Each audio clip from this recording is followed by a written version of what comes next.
How to survive Kyrgyzstan. History. It doesn't matter which country you travel to, it's very nice to know some of its history before you arrive, so that when you're looking at statues or when you're in a museum, you know what you're looking at, especially in Kyrgyzstan where all the descriptions are Russian.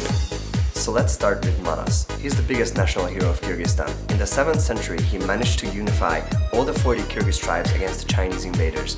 Today, these 40 Kyrgyz tribes are represented in their national flag as 40 beams of the same sun. Because he's so awesome, still today a lot of kids have the same name like this guy. A person who was supposedly 2.5 meters high and was riding a 4-meter high horse who could fly. Kyrgyz people originate from Siberia, from a time when they had white skin and blue eyes.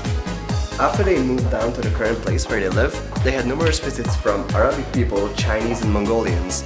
This way, they converted to Islam, gained a little bit darker skin and black hair. After being ruled by Uzbek people for a long time, in the 18th century many Kyrgyz people fled to China and they only returned to the invitation of Lenin after the Soviet Union came to existence. Kyrgyzstan gained its independence in 1991, but with it they lost a lot of secure structures from the Soviet era.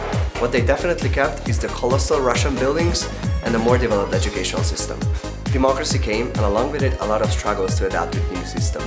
In 2010, the people of Kyrgyzstan decided that they had enough of their corruption-loving president who was killing his own ministers, and they decided to start a revolution. In the end, they managed to make the president flee and break with their dark past to live further in a democracy. Today, Kyrgyzstan is a country with a modern capital and traditional countryside. A country with a lot of mountains and lakes and horses and yurts.